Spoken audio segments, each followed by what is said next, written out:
சாய்ராம். அத்தியாயம் 23. யோகமும் வெங்காயமும். பாம்பு கடியினின்று ஷாமா குணமாக்கப்படுதல். வாந்தி பேதியின் கட்டளைகள் மீறப்பட்டன. குரு பக்திக்கு கடுமையான சோதனை. முன்னுரை. உண்மையிலேயே இந்த ஜீவன், அதாவது மனித ஆத்மா, சத்துவம், ராஜசம், தாமசம் என்ற 3 குணங்களுக்கு அப்பாற்பட்ட நிலையில் இருக்கிறது.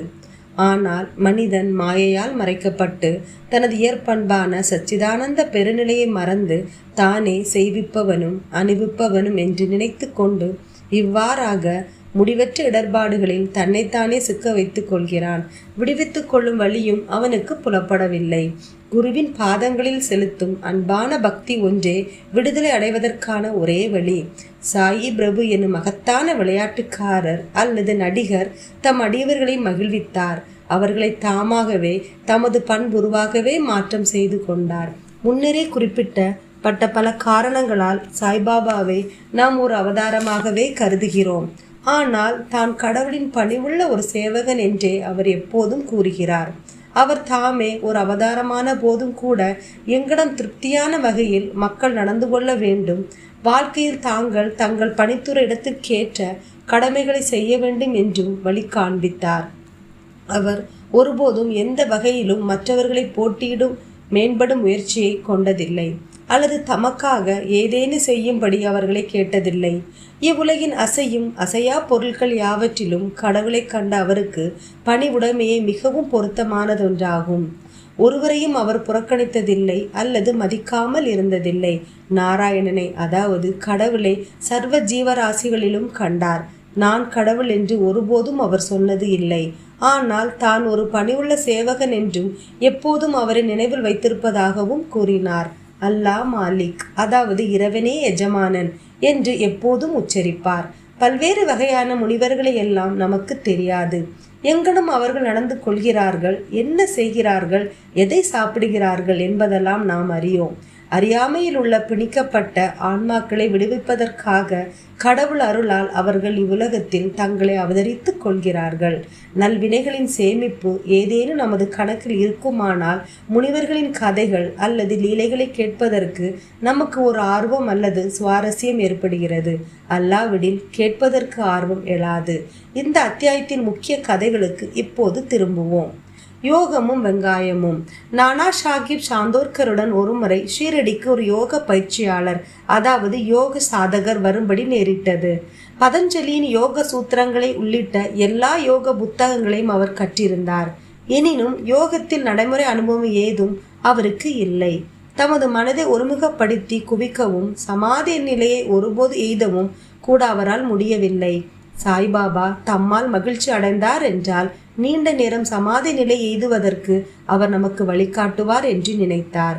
உள்ளத்தில் இக்குறிக்கோளுடன் அவர் ஷீரடிக்கு வந்தார். மசூதிக்கு அவர் சென்றபோது சாய்பாபா ரொட்டியை வெங்காயத்துடன் சாப்பிட்டு கொண்டிருப்பதை கண்டார். அதை கண்ணுற்ற அவருக்கு மனதில் ஒரு எண்ணம் எழுந்தது.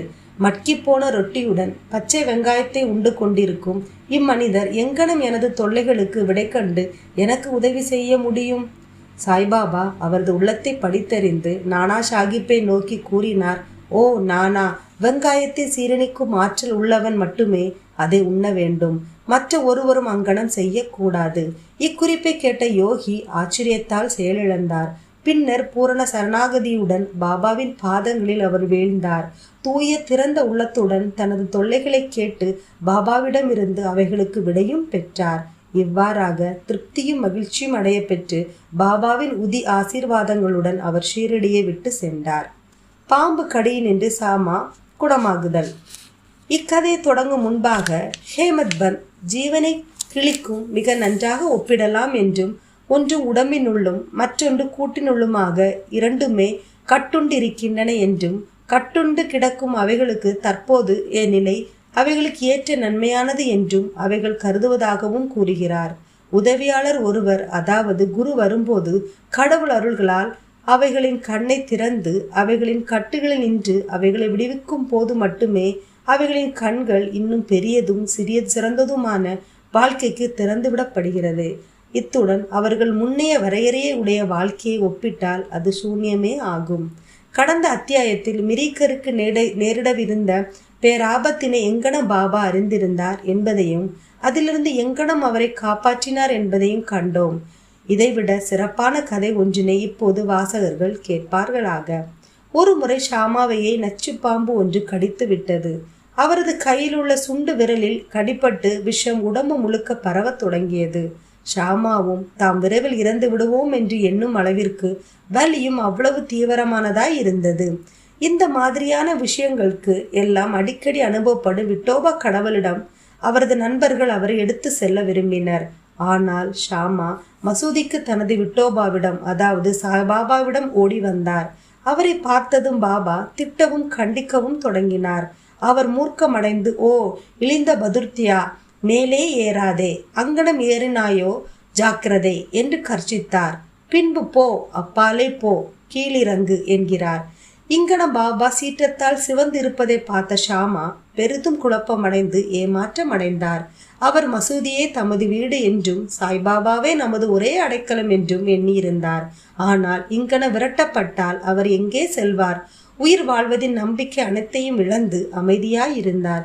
சிறிது நேரத்திற்கு பின் பாபா சாதாரணமாகவும் அமைதியாகவும் ஆனார். அப்போது ஷாமா மேலே சென்று அவர் அருகில் அமர்ந்தார்.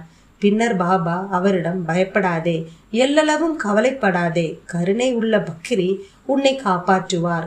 போய் வீட்டில் அமைதியாக அமர்ந்திரு, வெளியில் செல்லாதே, என்னை நம்பு, பயப்படாமல் இரு, கவலைப்படாதே என்று கூறினார்.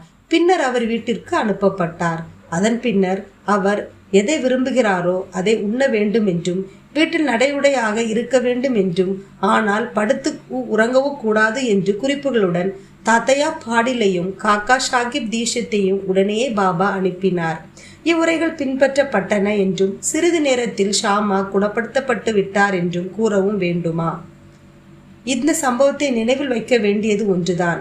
பாபாவின் மொழிகள் போ, அப்பாலே ஓடு, கீழிறங்கு என்னும் 5 எழுத்து மந்திரம் மேலொழிந்த வாரியாக அது காணப்பட்டார் போல் ஷாமாவை நோக்கி கூறப்பட்டதல்ல.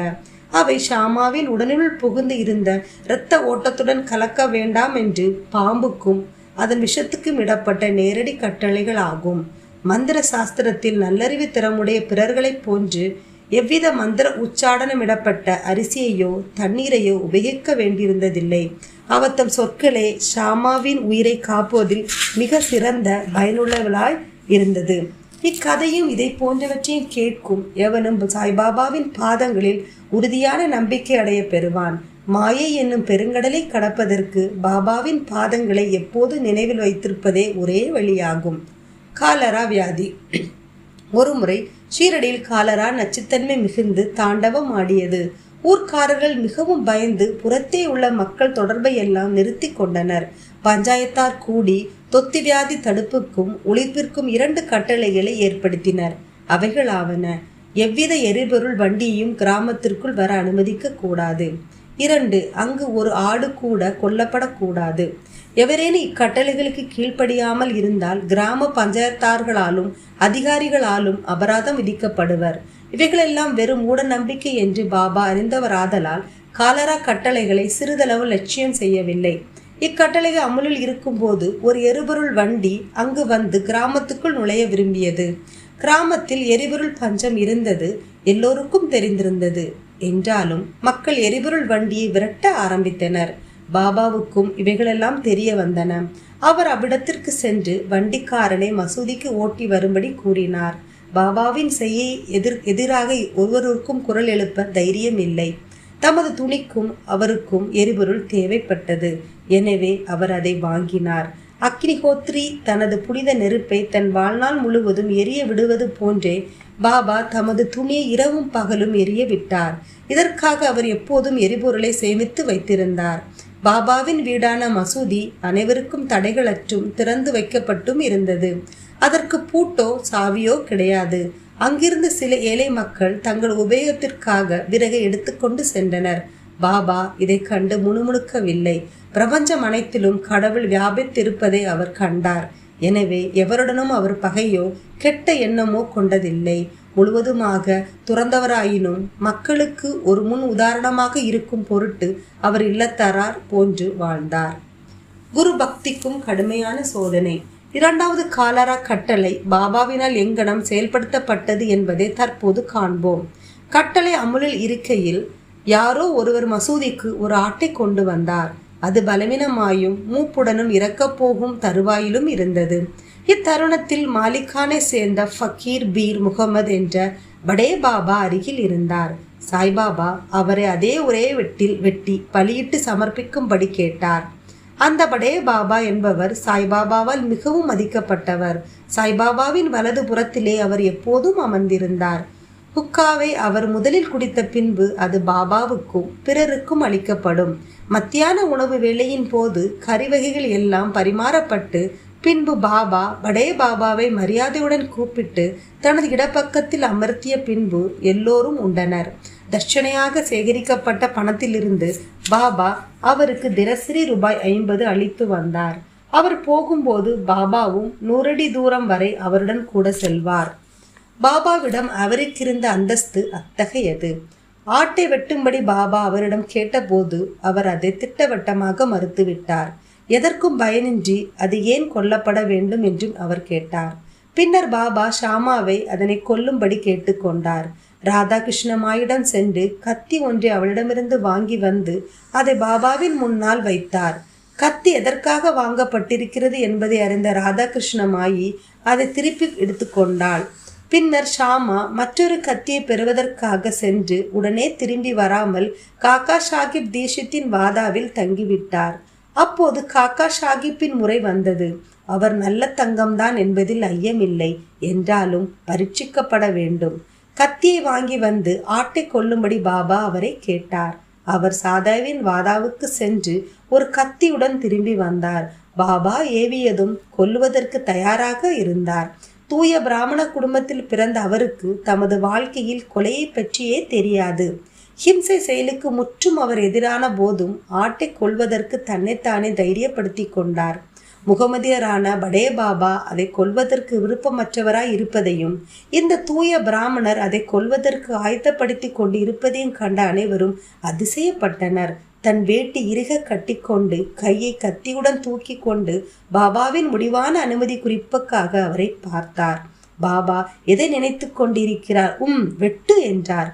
பின்னர் கைகள் வெட்டுவதற்கு தயாராக கீழே இறக்கப்பட இருந்த அதே தருணம் பாபா, நிறுத்து, நீ எவ்வளவு கொடுமையானவனாய் இருக்கிறாய், பிராமணனாய் இருந்து கொண்டு ஆட்டை கொள்கிறாய் என்றார்.